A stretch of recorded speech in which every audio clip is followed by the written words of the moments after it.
और 52 भगवान ने छल किया और 2 पैर से 3 लोगों को नाप लिया और तीसरे में राजा बलि को पकड़ लिया कि मेरा भाई तीसरा पैर दान कर।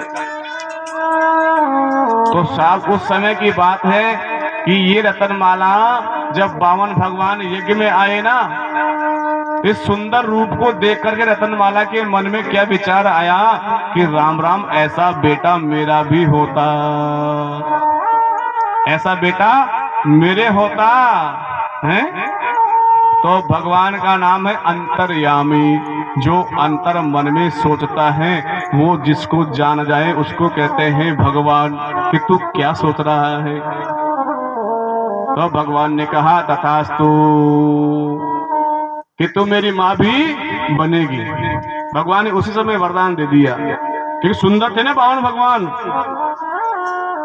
तो माताएं जानती है कि जब माँ बच्चे को दूध पिलाती है उस समय कितने आनंद की अनुभूति होती है, ये माँ जान सकती है, आदमी नहीं जानते।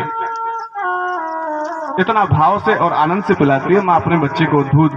तो रतनमाला ने सोचा कि राम राम ऐसा बेटा मेरी होता। तो भगवान ने कहा ठीक है तू मेरी माँ बन जाना।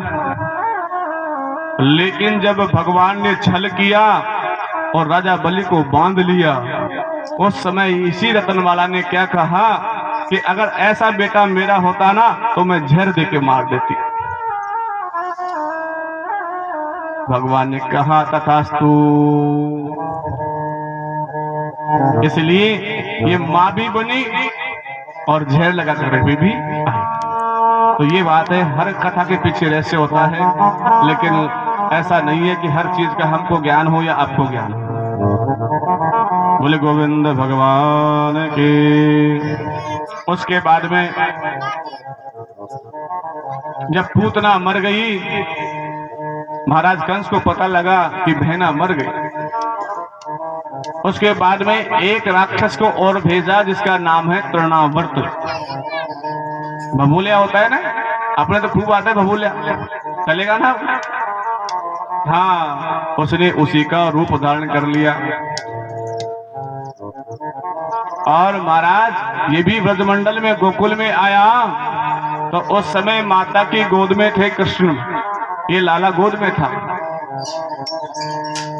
तो भगवान तो जान गए कि मामा जी ने तो फिर दुष्ट को भेज दिया, लेकिन माँ थोड़ी जानती है। अब तो महाराज माता यशोदा की गोद में थे लाला, अपना वजन बढ़ाया।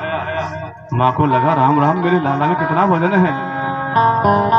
तो माँ की एक आदत होती है कि आपका बेटा कितना ही मोटा हो, कितना ही सुंदर हो, लेकिन बड़ाई नहीं करेगी, कुछ नहीं करेगी, ऐसा है।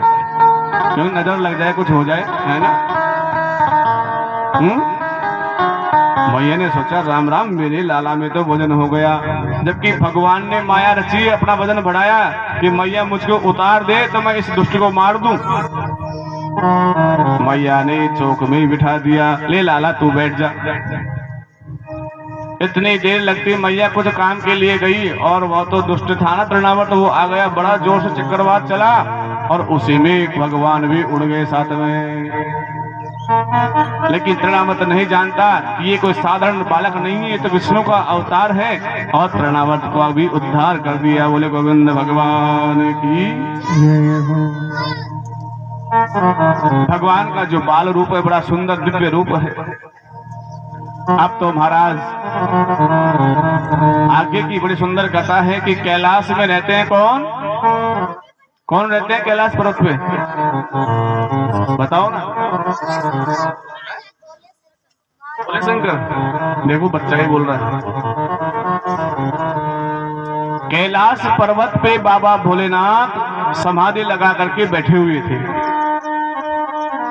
जब भोलेनाथ समाधि लगा के बैठे हुए थे तो समाधि में क्या देखते हैं कि भगवान ने ब्रज में अवतार ले लिया और भगवान का जो बाल स्वरूप है ना उसके दर्शन किए।